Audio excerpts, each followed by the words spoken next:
आज तुम दोनों की मौत होगी। आज ये सारा किस्सा ही खत्म होगा। नहीं नहीं नहीं नहीं नहीं डॉक्टर तारिका, ऐसे रोते नहीं। अरे अपने बॉस को देखो, कैसे बैठे हुए, निडर, शांत। बहुत होशियार समझते हो अपने आप को ना, जरूरत से ज्यादा चालाक और चतुर। ऐसे चालाक फॉरेंसिक एक्सपर्ट की मौत भी एक एक्सपर्ट के हाथों होनी चाहिए। वो होगी।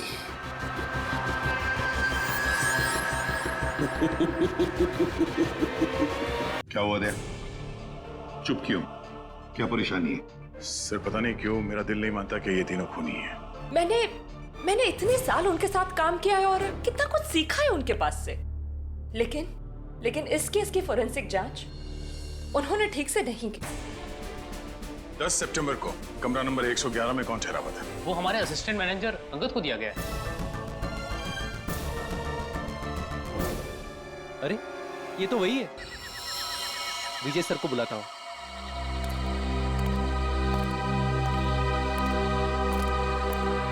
हेलो हेलो विजय सर। हाँ बोलो दीपक। सर इधर लफड़ा हुआ है। तुम्हें पक्का यकीन है? हाँ सर। कहाँ हो तुम? इधर पानी चिल्ली में। ठीक है, हम अभी पहुँचते हैं।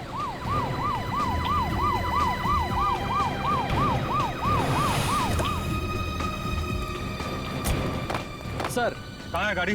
सर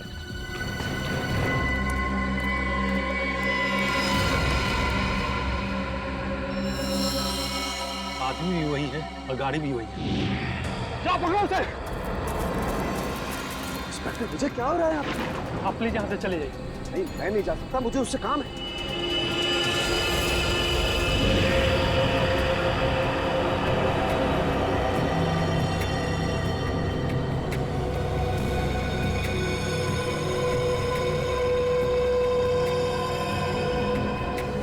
अब क्या करें सर?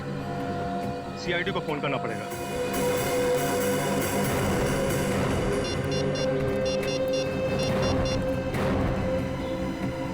हेलो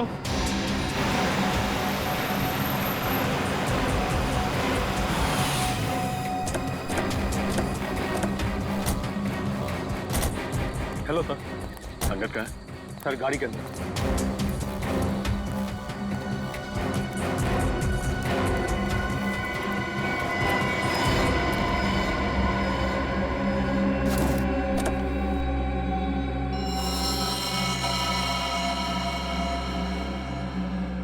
एक ही बार में गले की नस काट दी है।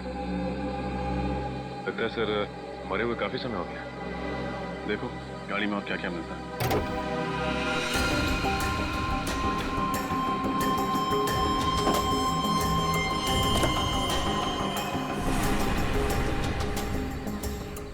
सर यहाँ ये गाड़ी की पिछली सीट पे खून के धब्बे।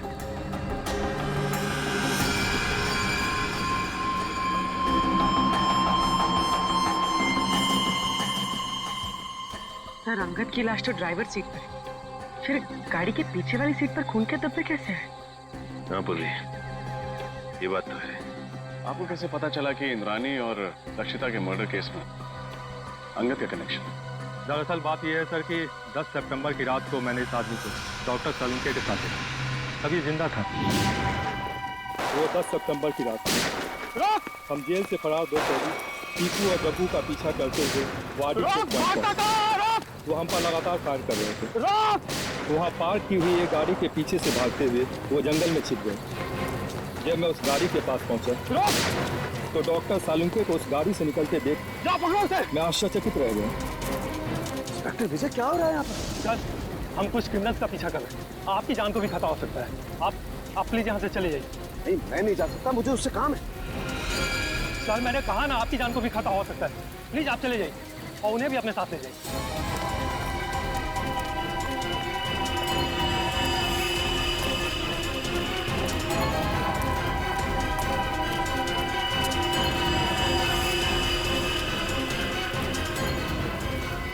10 सितंबर को आपने डॉक्टर सालुंके को अंगद के साथ देखा था? 10 सितंबर को तो इंद्राणी और लक्षिता का खून हुआ था। सर, हमने उनसे कहा था कि वो दोनों वहाँ से चले जाएं। वहाँ गोलियाँ चल रही, उनकी जान को खतरा था, लेकिन डॉक्टर सलूनके जिद करने लगे कि उन्हें इस आदमी से कुछ जरूरी बात करनी है। एक बात समझ में नहीं आई, लक्षिता और इंद्राणी के मर्डर से पहले सालुंके साहब अंगद को कैसे जानते थे, और आखिर ऐसी क्या बात थी कि वो उस रात अंगद से मिलने गए? ये सवाल तो डॉक्टर सालुंके से एसीपी सर ही पूछ सकता है। ये रही डॉक्टर सालुंके की तैयार की गई फॉरेंसिक रिपोर्ट, जो उन्होंने सितंबर 11 को तैयार की थी। और इस फोल्डर में दोबारा की तैयार की गई पोस्टमार्टम रिपोर्ट है, जो तारिका और मैंने मिलकर तैयार की। और क्या अंतर है दोनों में?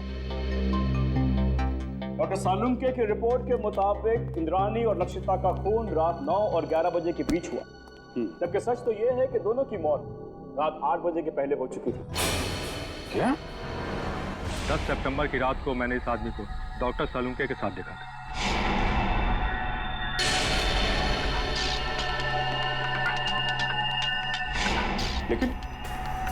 लेकिन डॉक्टर सालुंके ऐसी गलती कैसे कर सकते हैं? मुझे भी हैरानी हो रही है अभी। और तो और लाश के ऊपर जो बुलेट वुंड थे, उसकी साइज भी उन्होंने गलत लिखी थी। असली घाव तो इससे काफी छोटे थे। नहीं, सालुंके साहब ऐसी गलती कर ही नहीं सकते। कहीं ऐसा तो नहीं कि आप लोगों के हाथों से कोई गलती हुई हो? इसकी कोई गुंजाइश नहीं, हमने रीचेक किया था। एक बार पोस्टमार्टम हो चुका है, क्या दूसरी बार किया हुआ पोस्टमार्टम रिपोर्ट सही होता है? You are right officer. 24 घंटों के अंदर अंदर की गई पोस्टमार्टम रिपोर्ट सबसे एक्यूरेट होती है, क्योंकि उसके बाद बॉडी के ऑर्गन सड़ना शुरू हो जाते हैं। इसीलिए प्रिजर्व की गई लाशों पर ब्लड कल्चर्स और टॉक्सिकोलॉजी रिपोर्ट करना बहुत मुश्किल होता है। पर तो लक्षिता और इंद्राणी को मरे हुए तो 5 दिन हो गए। You are right officer. Doctor Tarika ने घाव के वीडियोज और फोटोज तब लिए थे जब घाव ताजे थे। इससे दोबारा ऑटोप्सी करने में हमें बहुत हेल्प मिली। डॉक्टर तारिका, आपने ये तो मैंने इसलिए किया अभिजीत, मुझे डॉक्टर सालुंके पर शक हो रहा था, वो पोस्टमार्टम ठीक से नहीं कर रहे। सॉरी। नहीं, तुम्हें परेशान होने की जरूरत नहीं है तारिका। तुम सिर्फ अपनी ड्यूटी कर रही थी, डॉक्टर सालुंके के साथ गद्दारी नहीं। और क्या है जो डॉक्टर सालुंके ने अपनी रिपोर्ट में नहीं लिखा है या गलत लिखा है डॉक्टर समीर? एक बहुत जरूरी बात, आइए मेरे साथ। डॉक्टर सालुंके की रिपोर्ट के मुताबिक लक्षिता पर करीब 10 फीट की दूरी से गोली चलाई गई थी और इंद्राणी पर करीब 8 फीट की दूरी से। हाँ सर, जहाँ से खूनियों ने गोली चलाई थी वहाँ से 8 से 10 फीट का डिफरेंस था। लेकिन घाव के टिश्यू कल्चर से हमें ये पता चला है कि खूनी ने लगभग 20 से 25 फीट की दूरी से गोली चलाई थी और खून पिस्टल से नहीं बल्कि स्नाइपर राइफल से हुआ था। स्नाइपर राइफल से? सर, कोई घर में स्नाइपर राइफल यूज क्यों करेगा? और वैसे भी विशाल, शौनक और राहुल ने कहा था कि उन्होंने पिस्टल इस्तेमाल की थी और सर्चिंग के टाइम हमें कोई राइफल मिली भी नहीं थी। और डॉक्टर तारिका, फार्म हाउस से हमें ये 9mm बुलेट्स मिले, किसी राइफल के बुलेट्स नहीं। यही बात तो हम साबित करना चाहते हैं रजत, कि खूनी ने पिस्टल से नहीं बल्कि राइफल की हाई स्पीड बुलेट से खून किया था। और जब वो गोलियां लक्षिता और इंद्राणी के शरीर से बाहर निकल गई, तब खूनियों ने वो गोली कहीं छिपा दी हो। ये बात मैं आप सबको डेमोन्स्ट्रेट करके एक्सप्लेन कर सकता हूँ। ये स्कल ए है, इस पर हमने ठीक उसी साइज का छेद किया है जो लक्षिता के सर पे था। और स्कल बी और स्कल सी बिल्कुल सही सलामत है। मैं अभी आप लोगों के सामने स्कल बी पर .22 पिस्टल से 10 फीट की दूरी से फायर करूंगा और स्कल सी पर स्नाइपर राइफल से तकरीबन 20 फीट की दूरी से फायर करूंगा। जाहिर सी बात है कि दोनों बुलेट से अलग अलग किस्म के घाव होंगे। तो जो घाव लक्षिता के सर के घाव से यानी स्कल ए के घाव से मैच करेगा, वो घाव मर्डर वेपन से किया गया होगा। राइट। गुड।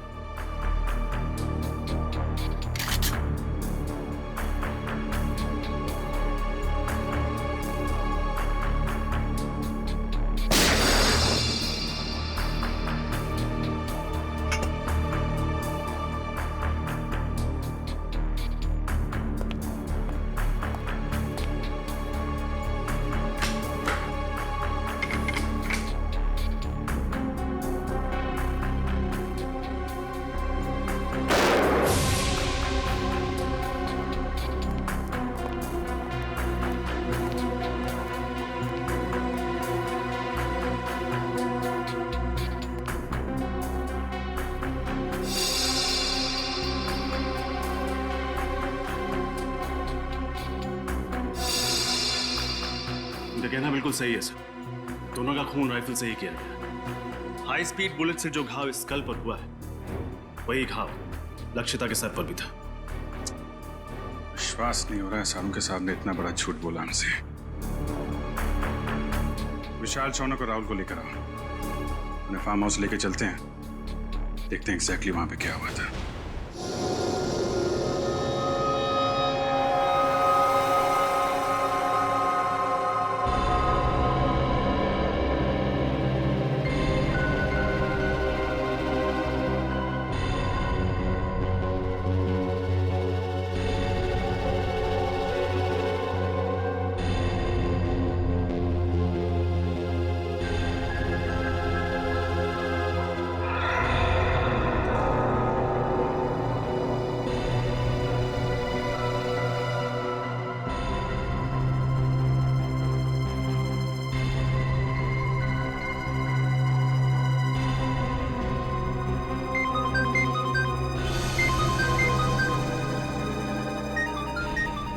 ये मेरा फोन है, मुझे लेने दो।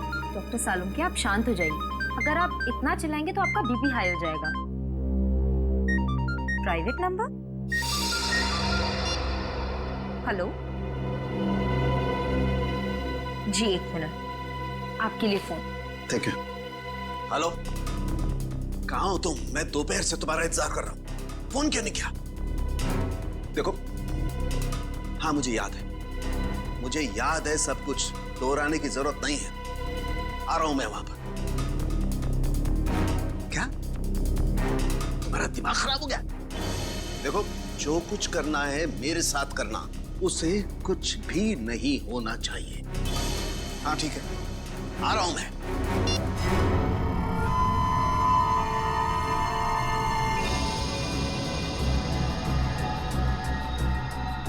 तो लक्षिता और इंद्राणी यहां सोफे पे बैठे हुए थे। अब ठीक से याद करके बताओ कि 10 सितंबर की रात को यहां पे क्या हुआ था? क्या किया था तुम लोगों ने? सर, उस रात करीब 9-9:15 बजे होंगे सर। हम लोग पिस्तौल लेके जैसे ही फार्म हाउस के बाहर पहुंचे, यहाँ कोई वॉचमैन नहीं था। सर, हमने तय किया था कि हम पहले दोनों को शांति से समझाएंगे, अगर वो नहीं मानेंगी तो फिर उन पर गोली चलाएंगे। तो फिर तुमने उन्हें समझाने की कोशिश की? नहीं सर, जैसे ही हम लोग यहाँ पर पहुंचे, यहाँ पे बहुत अंधेरा था, सिर्फ टीवी की आवाज़ सुनाई दे रही थी। इससे पहले कि हम लोग कुछ करते, उन लोगों ने हम पे गोलियां चलानी शुरू कर दी। और उसके बाद तुम लोगों ने भी गोलियां चलानी शुरू कर दी? हाँ सर, क्या करते, उन्होंने शौनक को एक गोली मार दी थी। बस मेरी जान जाते जाते बची है सर, ये देखिए।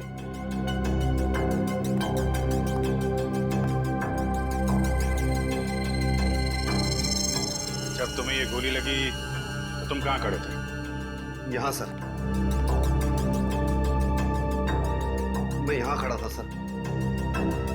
जैसे ही मुझे गोली लगी, मैं वहां पर उस दीवार पर जाकर टकराया और मेरा सर वहां पर लग गया।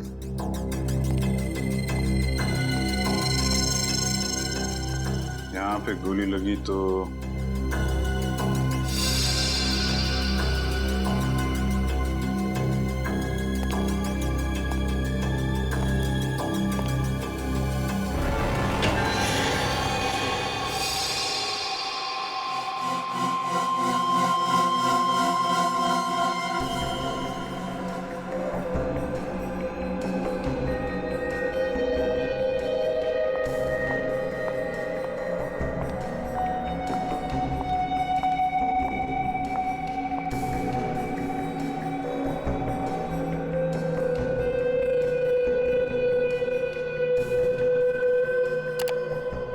तारीख, गाड़ी की बैक सीट पर जो खून के धब्बे मिले हैं उनकी जांच हो गई है। 2 अलग अलग लोगों का खून है और दोनों में औरत का डीएनए मिला है।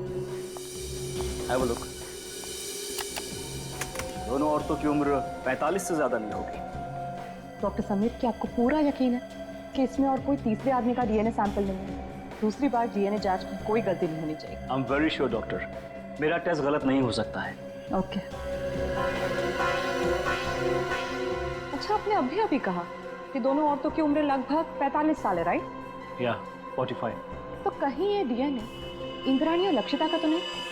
उन दोनों की उम्र भी लगभग 45 साल ही थी। हो सकता है, क्वाइट पॉसिबल। लेकिन ये कंफर्म करने के लिए उन दोनों औरतों के डीएनए से इस खून के डीएनए को मैच करना होगा। इन तीनों की बातों से और डॉक्टर समीर और तारिका की फॉरेंसिक रिपोर्ट से साफ साफ पता चलता है यहाँ पे सारा चक्रव्यूह जानबूझ के रचा गया है। Yes sir. अगर ये तीनों दरवाजे से ही गोली चला के भाग गए तो फिर शौनक का खून लक्षिता के शरीर के पास कैसे मिला? और सर अगर दोनों यहाँ बैठी थी तो हमें इंद्रानी की लाश यहाँ नीचे कैसे मिली? हो सकता है गोली लगने के बाद वो वहां से उठ के भागी और यहाँ पे गिर पड़ी। और इस दीवार पे गोलियां कहां से चलाई गई? और तो और इन तीनों लोगों की उंगलियों के निशान इस घर में कहां से आए? अंगद, ये सारी कारीगरी उस अंगद की है। उसी ने इन तीनों की उंगलियों के निशान और ब्लड सैंपल यहाँ पे प्लांट किए हैं। और सर अगर इंद्रानी और लक्षिता ने गोलियां चलाई होती तो हमें गन्स भी मिलती। गन्स तो हमें मिली नहीं है। करेक्ट। और सबसे बड़ी बात यह है कि गोली अगर दरवाजे की तरफ से चलती तो घाव सर के पीछे की तरफ होता है, सामने या साइड में नहीं। अब तो साफ हो गया है, डॉक्टर सालुंखे ने जानबूझ के गलत रिपोर्ट बनाई है ताकि हम इन तीनों पे शक करें। मगर सर डॉक्टर सालुंखे ऐसा करेंगे क्यों? अब ये बात तो डॉक्टर सालुंखे ही बता सकते हैं और डॉक्टर साहब गायब हैं। समझ में नहीं आता ये सालुंखे अजीब हरकतें क्यों कर रहा है। सर अंगद के गाड़ी के बैक सीट पे जो खून मिला था उसके डीएनए टेस्ट से साबित होता है कि वो खून लक्षिता और इंद्रानी का था और डॉक्टर सालुंखे उस दिन अंगद के साथ ही थे। सालुंखे से बहुत सारे सवाल पूछने हैं, बहुत सारे सवाल हैं। फोन लगा रहा हूँ लेकिन फोन लग नहीं रहा है उसका। सर डॉक्टर सालुंखे तो अपना फोन 24 घंटे ऑन रखते हैं और उनकी आदत है कि वो तुरंत फोन रिसीव करते हैं। लेकिन सर जब हम उनके घर उस दिन गए थे तो उन्हें पता भी नहीं था कि उनका फोन है कहाँ। हेलो, पता लग गया अंगद और सालुंखे साहब ने सबसे ज्यादा फोन किस नंबर पे किए थे? हाँ हाँ मैं नोट करता हूँ। पूर्वी फोन दो। हाँ बोलिए। Okay thank you sir. Salunkhe साहब ने 10 सितंबर को अंगद के साथ 15 बार फोन पे बात की थी और हर बार उनकी फोन का लोकेशन वाड़ी और पनवेल के बीच था। अंगद को 15 बार फोन किया है और वाड़ी और पनवेल के बीच में? सर अंगद किसी प्राइवेट नंबर से फोन पे बात कर रहा था, इसीलिए उसका मोबाइल फोन ट्रेस नहीं हो पाया। और 15 सितंबर को रात 9 बजे सालुंखे साहब का मोबाइल शादीन मॉल के पास ट्रेस किया गया है। शादीन मॉल? सर डॉक्टर तारिका से मिलने के बाद अभिजीत और मैं वहाँ डिनर के लिए गए थे और इसी मॉल के पार्किंग लॉट में सर मुझे गाड़ी के विंडशील्ड पे चॉकलेट के पेपर पे लिखा हुआ वो सुराग मिला था और उसी सुराग के जरिए हम लोग होटल रेड सेंट्रल के कमरा नंबर 111 तक पहुंचे। सर इसका मतलब डॉक्टर सालुंखे ने आपकी गाड़ी पर वो सुराग हमारे लिए छोड़ा था। सर मतलब डॉक्टर सालुंखे हमारी मदद करना चाहते हैं। पहले ये सालुंखे काम बिगाड़ता है और फिर सुधारने के लिए हमारी मदद भी कर रहा है। वाह, सालुंखे को तो सच्चाई बतानी ही पड़ेगी। सच्चाई बतानी पड़ेगी सालुंखे को।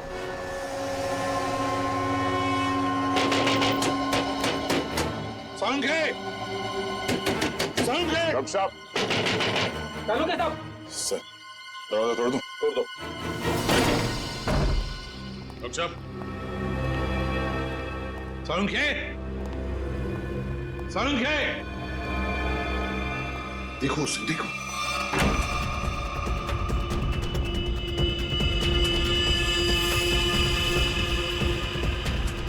अबे पकिया उठ, सीआईडी वाले आगे। सालुंखे! डॉक्टर साहब! डॉक्टर साहब!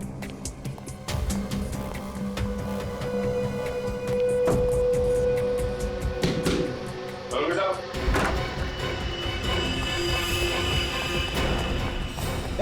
रुक जा! Salunkhe sir, Salunkhe sir.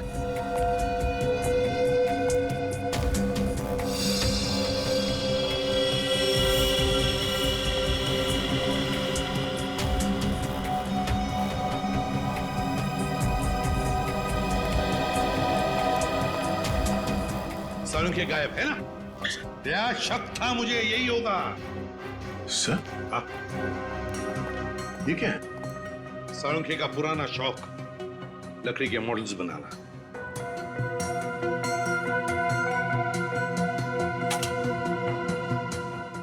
Doctor साहब का मोबाइल सर। मोबाइल छोड़कर गया वो? ऑफ है।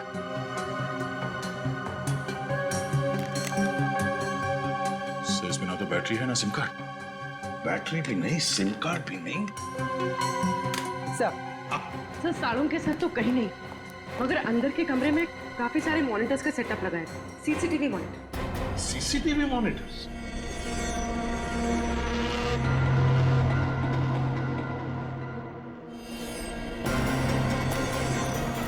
रुक जाओ वरना गोली मार दूंगा।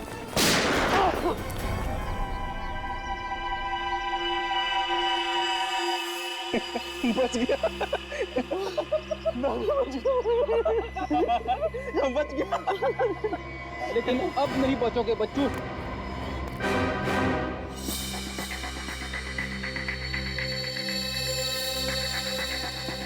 सर। हाँ।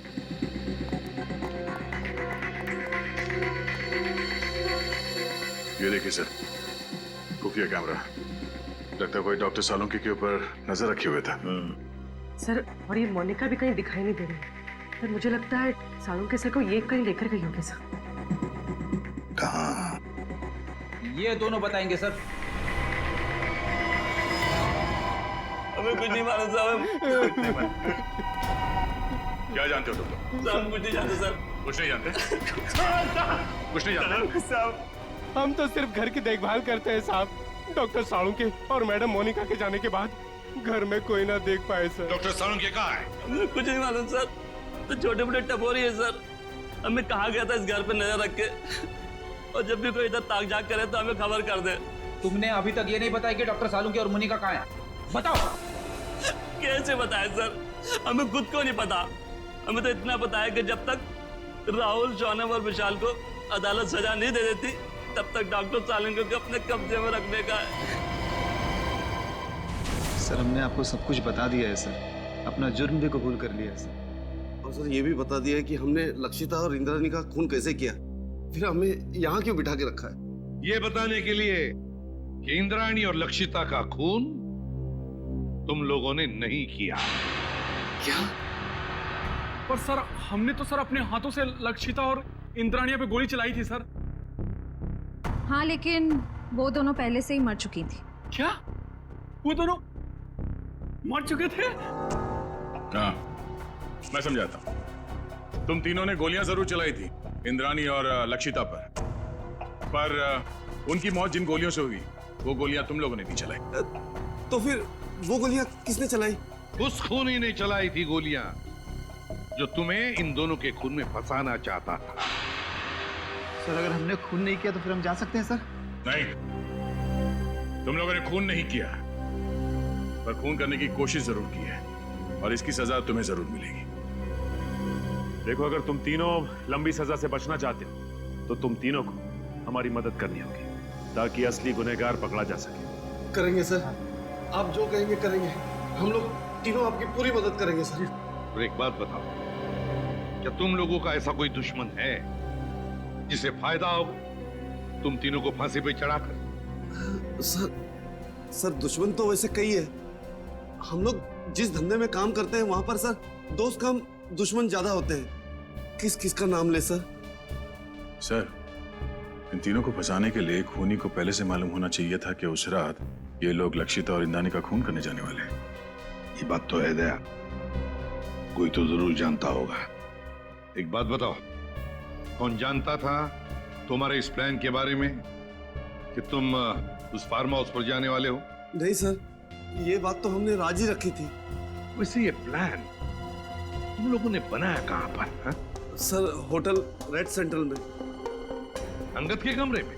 कमरा नंबर 111 में? नहीं, रूम नंबर 111 में नहीं सर, 308 सर। हाँ सर। वो रूम नंबर 308? तो क्या कोई अजनबी आया था तुम्हारे कमरे में 308 में जब तुम लोग बातचीत कर रहे थे? है? विशाल तुझे याद है जब हम लोग उस कमरे में बात कर रहे थे तो वहां एक वेटर आया था इंटरकॉम का फोन रिपेयर करने के लिए। और उसने गलती से टेबल पे रखा हुआ खाना गिरा दिया। अरे अरे गलती से नहीं भाई, जानबूझकर गिराया था उसने खाना। और वो उस कमरे के अंदर कपड़ा ढूंढ रहा था खाना पोंछने के लिए, ताकि वो टाइम पास कर सके और हमारी बातचीत सुन सके। लेकिन सर, हमने उसके सामने तो कोई ऐसी बातचीत की ही नहीं थी। सचिन, ले जाओ इन तीनों को। चलो। आप रेडी? क्या पता चल? सर, हमने पूरा फुटेज चेक कर लिया सर। सालुंके साहब के घर पे मोनिका और तारिका के अलावा बाहर का कोई आदमी आया नहीं था। और सर, सालुंके साहब और तारिका के बीच में कुछ बातचीत हुई है। क्या बातचीत हुई है? अब साउंड नहीं है, इसके लिए समझ में नहीं आ रहा। सर, किसी लिप रीडिंग एक्सपर्ट को बुला लेते हैं, शायद कुछ पता चल जाए कि इन दोनों के बीच क्या बातचीत हुई थी। बुला लो किसी लिप रीडिंग एक्सपर्ट को, पता तो चले क्या बात हो रही थी। होटल रेड सेंट्रल, कमरा नंबर 308, वेटर।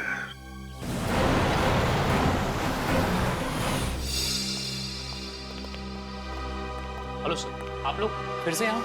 हमें कमरा नंबर 308 दिखाओ, जहाँ पे शौनक, विशाल और राहुल ठहरे थे सितंबर 10 को। क्यों, क्या हुआ? क्यों क्या बात नहीं, पहले चाबी दो और उस वेटर अमित को बुला।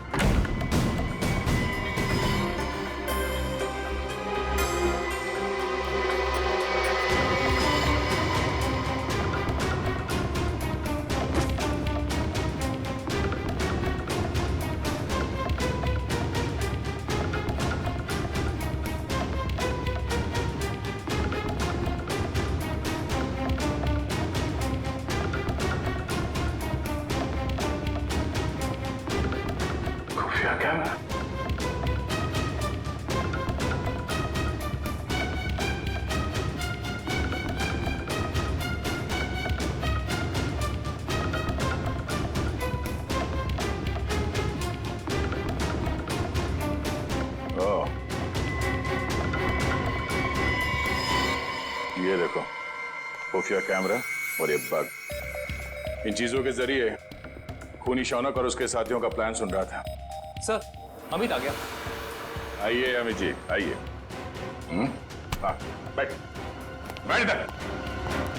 तूने लगा था ना ये कैमरा और ये बग इस कमरे में, हाँ? ताकि तुम विशाल, शौनक और राहुल की बातें सुन सको। क्यों? नहीं सर, मैंने कोई बग नहीं लगाया सर, मैंने कोई बग नहीं लगाया सर। देख, सच बोल, वो बग हमें मिल चुका है, समझा? बात यहीं पे बताएगा या कहीं और ले चले तुझे? हाँ सर, हाँ, मैं नहीं लगाया था बग सर, मगर मैंने ये अंकल साहब के कहने पे ही किया था साहब, और उन्होंने मुझे 50,000 के बदले में 2 काम करने को कहा था साहब। कौन से 2 काम? सर, एक काम तो किसी बहाने इसी कमरे में बग और कैमरा लगाने को कहा था साहब। और दूसरा काम? दूसरा काम लक्षिता और इंद्राणी मैडम को इस होटल के बाहर किसी इलाके में छोड़ने को कहा था साहब। कब की बात है ये? ये 10 सितंबर शाम को 6:45 बजे के आसपास का टाइम था सर। 10 सितंबर। चल, अभी वो जगह दिखा जहाँ पे तुमने लक्षिता और इंद्राणी को छोड़ा था। चल चल।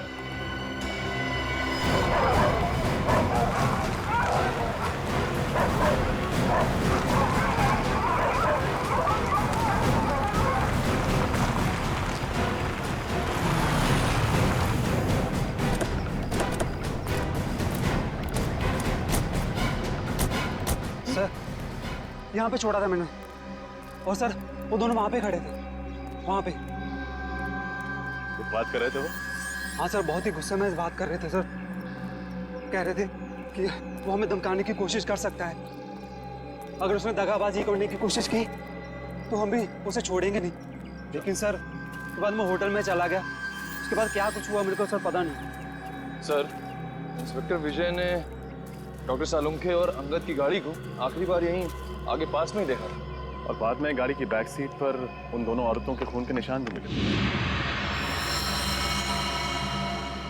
ऐसी जगह पे राइफल या स्पीड बुलेट का इस्तेमाल किया जा सकता है। खूनी ने राइफल का इस्तेमाल किया है, पिस्टल का नहीं। तो गोली 5 फीट की दूरी से नहीं, काफी दूर से चलाई गई है। एक काम करो, आसपास देखो कोई सबूत मिलता है क्या।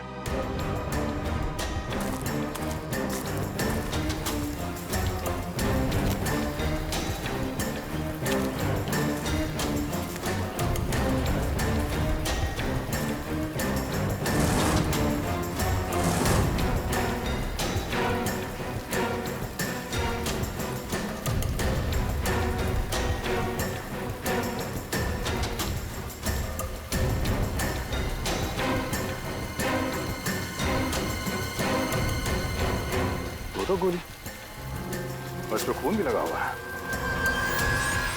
दो गोली एक ही जगह पे कैसे? मतलब जो भी हुआ यहीं आसपास कहीं हुआ है। सर निकल। सर इस झाड़ी में ये सैंडल मिला है सर, इस पे खून लगा हुआ है, लेकिन सर खून सूखा हुआ है सर। खून लगा? हाँ सर।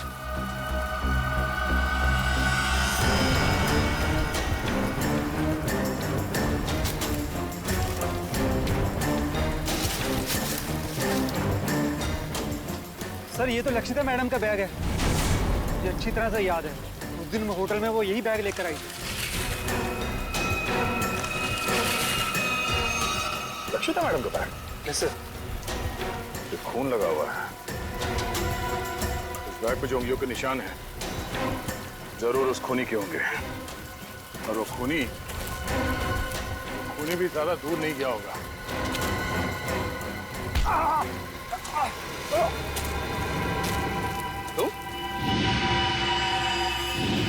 तुम लक्षिता के फार्म हाउस के रखवाले हैं? तुम यहाँ क्या कर रहे हो? साहब मुझे माफ कर दो साहब, मैंने कोई खून नहीं किया साहब, मुझे तो आपके ऊपर नजर रखने के लिए कहा गया था साहब। सच बता, तूने झूठी गवाही क्यों दी? हमें पता चल चुका है कि तूने फार्म हाउस में कोई खून होते हुए देखा ही नहीं, क्योंकि तुम्हारी लक्षिता मैडम और इंद्राणी मैडम, उन दोनों की मौत 7:30 बजे हुई और यहाँ पे। साहब मुझे छोड़ दो साहब, मुझे अंगद साहब ने बोला था ऐसा करने के लिए साहब। अंगद मर चुका है। मुझे कोई दूसरा आदमी फोन करके काम करने के लिए कहता था साहब। कौन है वो? मुझे नहीं पता साहब, कौन है वो कभी सामने नहीं आया साहब, वो हमेशा मुझे फोन पे बोलता था सर। मगर अब उसे सामने आना ही होगा। चल चल। मिस्टर मयंक, इस सीसीटीवी फुटेज को गौर से देखिए और हमें बताइए कि ये लोग क्या बोल रहे हैं। इसमें कोई साउंड सुनाई नहीं दे रहा है। यही तो मेरा काम है ऑफिसर। मैं उनकी होठों की मूवमेंट से पता लगाऊंगा कि वो क्या बोल रहे थे।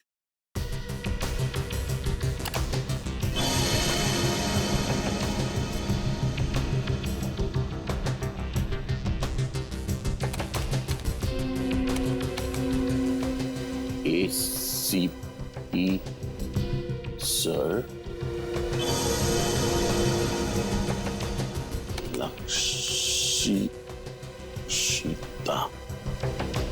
लक्षिता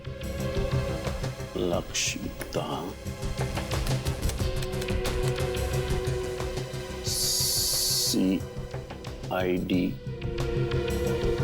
टीम।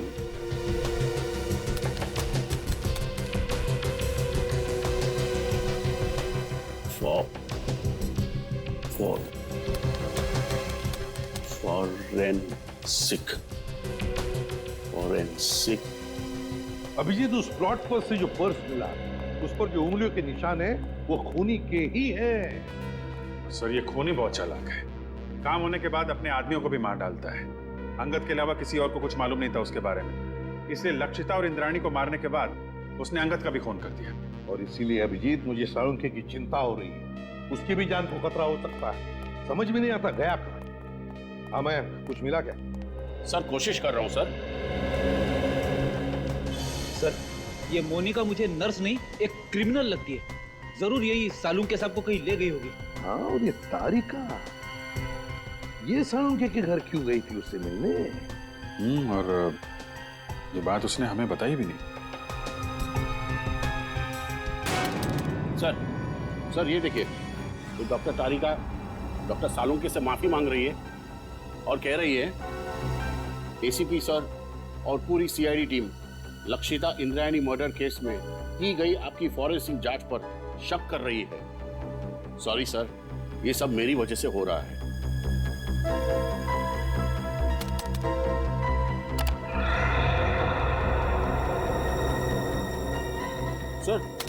सर ये भी देखिए, डॉक्टर साळुंखे किसी के साथ फोन पर गुस्से में बात कर रहे हैं और कह रहे हैं जो करना है मेरे साथ करो, उस लड़की को कुछ नहीं होना चाहिए, मैं आ रहा हूं। उस लड़की को जाने दो। है कौन ये लड़की अभिजीत, जिसे साळुंखे बचाने की कोशिश कर रहा और फिर खुद गायब हो गया? कहां गायब हो गया ये साळुंखे? ये सारा चक्कर क्या है?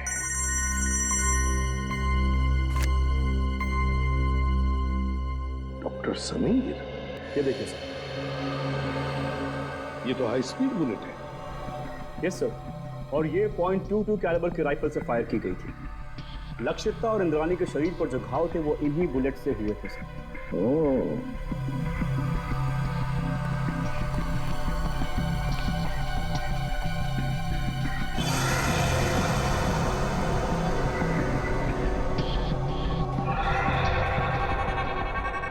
डॉक्टर समीर।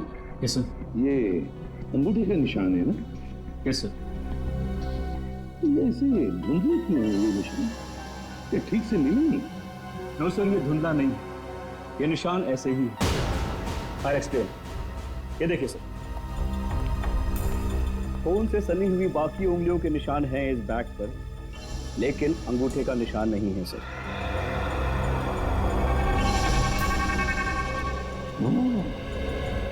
डॉक्टर अभिजीत, ये अंगूठा डैमेज है जिसकी वजह से रेखाएं मिट गई हैं। हाँ सर, सर लगता है ऐसा हाथ मैंने कहीं देखा है। बिल्कुल सही अभिजीत, मैंने भी ऐसे अंगूठे वाले आदमी को देखा है। लेकिन अभिजीत, हम ऐसे अंगूठे वाले खूनी को तब तक नहीं पकड़ सकते जब तक हमें यह पता नहीं कि उसने साळुंखे को छुपा के रखा कहाँ है, और फिर साळुंखे किस लड़की को बचाने की कोशिश कर रहा है समझ में नहीं आ रहा है, और फिर क्यों? तो अब क्या करें सर?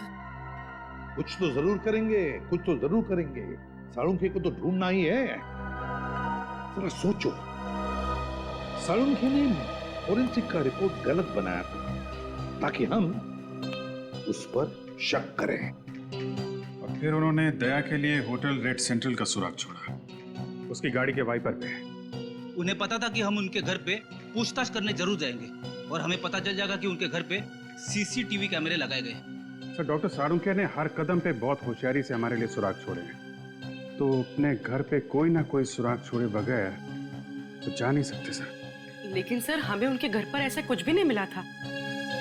है सुराग है। कौन सा सुराग सर? घर रेडी, घर, एक लकड़ी का छोटा सा घर। सीसीटीवी फुटेज में हमने देखा है कि साळुंखे घर से बाहर जाने से पहले एक छोटा सा घर बना रहा था। वो घर तो डॉक्टर तारिका के घर जैसा है सर। हाँ, तारिका कहाँ है? डॉक्टर समीर, तारिका कहाँ है? सर, अंदर की कार सीट पे जो खून के धब्बों के निशान मिले थे, उनकी जांच करने के बाद वो कहीं चली गई है। उसका फोन भी नहीं लग रहा है। फोन ना, मतलब डॉक्टर साळुंखे फोन पे जिस लड़की को बचाने की बात कर रहे थे वो डॉक्टर तारिका है। हाँ जीत, साळुंखे तारिका के घर ही गया है। इसका मतलब है साळुंखे और तारिका की जान खतरे में है।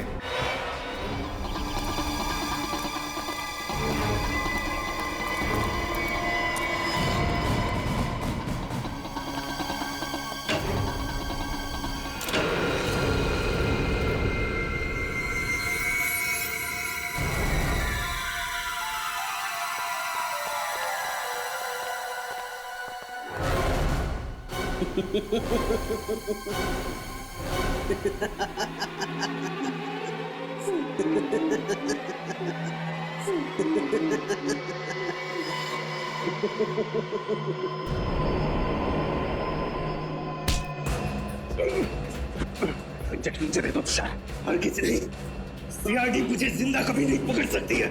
मैं ये इंजेक्शन खुद इंजेक्ट करूंगा। नहीं।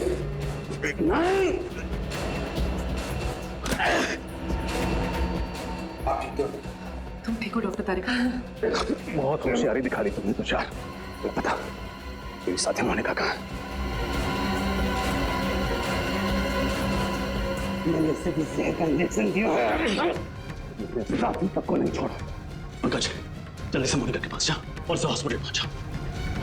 अब तेरा खेल खत्म तुषार। तूने डॉक्टर साळुंखे को बेईमानी करने पर मजबूर किया, लेकिन उन्होंने बेईमानी में भी ईमानदारी दिखाई और हमारे लिए सुराग छोड़ते गए। आपने मुझे धोखा दिया डॉक्टर साहब। अगर मुझे फांसी नहीं हुई तो जेल से निकलने के बाद मैं सीधे आपका खून करूंगा। अगर दोबारा डॉक्टर साळुंखे के साथ ऐसे बात की तो तू बोलने लायक भी नहीं रहेगा।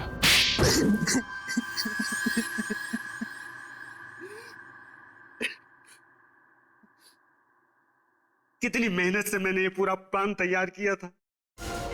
एक तीर में 5 शिकार, लक्षिता, इंद्राणी, राहुल, विशाल, शौनक, सबको एक साथ अपने रास्ते से हटाने का प्लान बनाया था मैंने। इंद्राणी और लक्षिता को तुमने क्यों मारा? क्योंकि मैं इनकी पूरी जमीन हड़पना चाहता था, इसलिए मेरे लिए इनका मरना बहुत जरूरी था।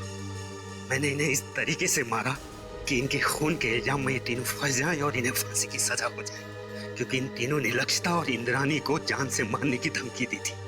इसलिए सबको यही लगता कि खून इन तीनों ने किए। लेकिन इस सब में डॉक्टर सालुंखे को क्यों फंसाया तुमने? क्योंकि सीआईडी डॉक्टर सालुंखे पर बहुत भरोसा करती है। उनकी फॉरेंसिक रिपोर्ट के आधार पर केस की तहकीकात आगे बढ़ाती है। यहाँ तक कि अदालत में फॉरेंसिक रिपोर्ट को बहुत महत्व दिया जाता है।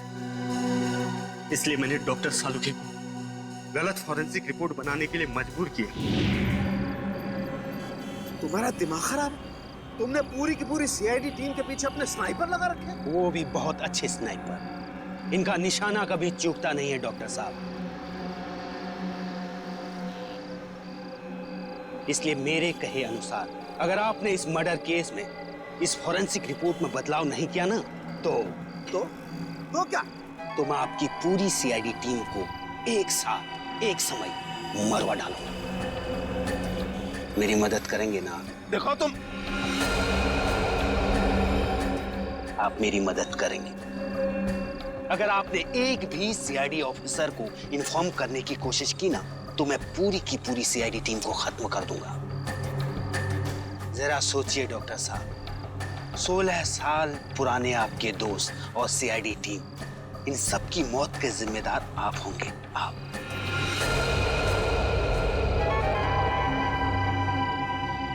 ठीक है, मैं तुम्हारी मदद करूंगा। बहुत अच्छी। और हाँ, कोई होशियारी नहीं। तुम्हारी हर चीज अभी रिकॉर्ड करेगा। तुमने डॉक्टर सालुंखे पर दबाव डालने के लिए हमारी जान लेने की धमकी दी। एक इंसान के पीछे एक हैवान छुपा हुआ है। अब बताओ, 10 सितंबर की रात को पनवेल के फार्म हाउस में क्या हुआ था?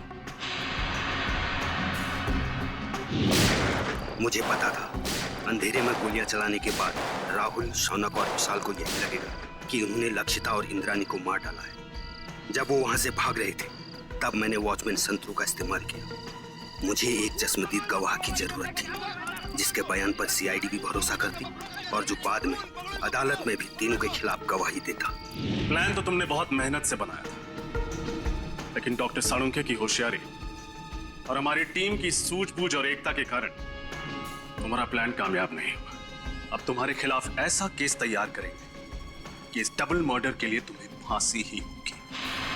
सालुंखे, यार हमने तुम पर शक किया, मगर तुमने अपना सब कुछ दांव पर लगा दिया हमें बचाने के लिए। सॉरी यार। अरे सॉरी? हाँ सॉरी। कम ऑन यार, अरे मेरा फर्ज था ये सब कुछ करना। पिछले 16 साल से हम लोग एक परिवार की तरह से काम कर रहे हैं। सीआईडी मेरा अपना परिवार है यार। हाँ मैं मानता हूं, एक पल के लिए मुझे कश्मकश थी कि मैं सीआईडी को भी बचाऊं और अपने प्रोफेशन के साथ गद्दारी भी नहीं करूं। ये प्रॉब्लम थी मेरे सामने। लेकिन यार Pradyuman, please don't say sorry यार, प्लीज। चलो ठीक है, जो हुआ सो हुआ, है ना, भूल जा यार। लेकिन सबसे खुशी की बात क्या है मालूम? जो तू सही सलामत वापस आया वन पीस में। आना ही था मुझे वापस। मुझे पूरा भरोसा था तुम लोगों पर। मुझे मालूम था तुम लोग मुझे कभी कुछ नहीं होने दोगे। तो रोता क्यों है? रो नहीं रहा हूं मैं यार, रो नहीं रहा हूं मैं यार। तुम नहीं सुधरोगे यार।